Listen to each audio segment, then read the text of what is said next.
E2B with the Formula Boat up front, formulaboats.com. Oh boy, Alberto, Haas Mortgage Investors, and the Miss Car. Everybody just creeping through the turn as they're trying to set their lanes. And they are a bit early on the clock also as they start the throttle up, the power curve, if you will. Off the corner, though, Stephen David from the inside is going to have the lead. Formula Boats in the second lane. J. Michael Kelly, Car Pros in the third lane, and another Formula Boat on the outside. And here they come to the line. We've got a legal start in the formulaboats.com on the outside. Mr. Bertram is carrying them down into that first corner now, but he's got a lot of lanes between him and the buoy row as they come around that corner. I think we're going to see two best friends hook up again.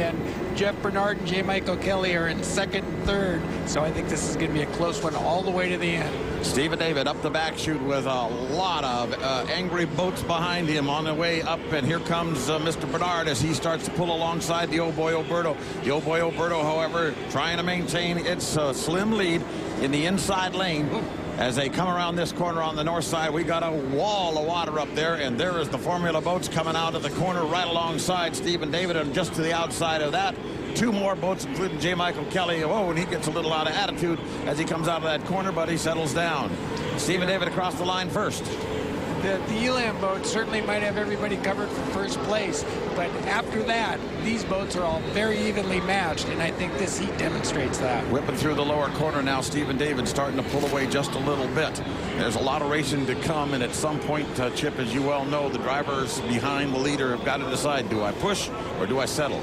And a lot of that decision is made by how have I done earlier? Have I got points in the bank? And if I've got enough points in the bank and I'm comfortably in second, third, or even fourth, maybe I'll just let him go. Well, in third place, David Bryan is thinking, I'm pushing, I'm not settling yet, because he's putting the pressure on Jeff Bernard right now as they come through that upper corner. Steve David seeing all that in his mirrors, however, behind himself as he comes down to take the white flag. One more lap to go for the Oh Boy Alberto en route to a second victory on Lake Washington. But look at this race for second place. It's Jeff Bernard, and it's that young man, David Bryan, and by gosh, Pat O'Day, these guys are really lucking up. These young men do drive hard, but Steve David's getting an absolutely beautiful ride out of the Oh Boy Alberto. He's out in front by, well, about a rooster tail, about 10 boat lengths in front. And now David Bryan has overtaken second place, and he's still pushing. He's going after Stephen David there with a half a lap left to go. Jeff Bernard has settled into third place in the formulaboats.com, and Steve David is looking back there saying, this guy's coming after me, and he's coming on the outside, and he has a whole lot of speed as he comes out of that corner. David Bryan is not going to give up. He's going to try to drag race him to the start-finish line, and this is going to be close. Stephen David, the Oh Boy Alberto on the inside. David Bryan is going to...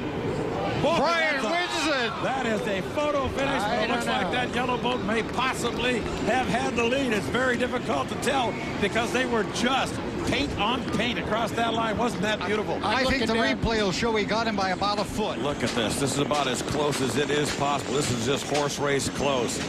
It looks as though, from our angle, that it possibly was the Oh Boy Alberto, because we have a slight angle on here. Let's look at it on the reverse side of things. Oh, my goodness. You just don't get any closer than that. Look for the red buoy to go streaking by. There it is. And it looks like Oh Boy Alberto may possibly have had maybe a couple of feet on David Bryan, perhaps. I'll bet you a pepperoni stick that it's Alberto. There they are. You just don't get any closer at the line than that. Unofficially, it looks like the U-10 sticking its nose across, but again, the angle that we're shooting down the line, it could be from the other side. It just very well could be the Alberto. Mike, can you remember the last time that you couldn't tell who won a boat race in Seattle? I cannot remember. I mean, photo finishes like that are supposed to be on horse tracks. Chip, Steve, I have no recollection of one being that close. Both those camps have reason to celebrate.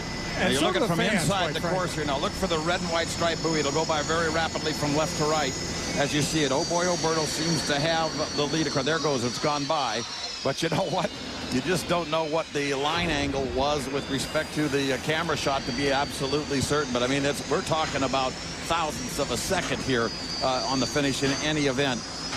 And let's remember where he came from. He didn't come from a perfect start on the inside. No. He came from lane 3, and it took him all heat to get up there. So that boat's going really fast. We look at the Looks like U10 the number being 10 pulled in. was the winner. They're calling number 10 the winner. That's our Clark Stahl up in Chopper 7, who says it looks like, and he believes now the officials are going to call the U10 boat, the Haas Mortgage boat with David Bryant, the winner by a whisker.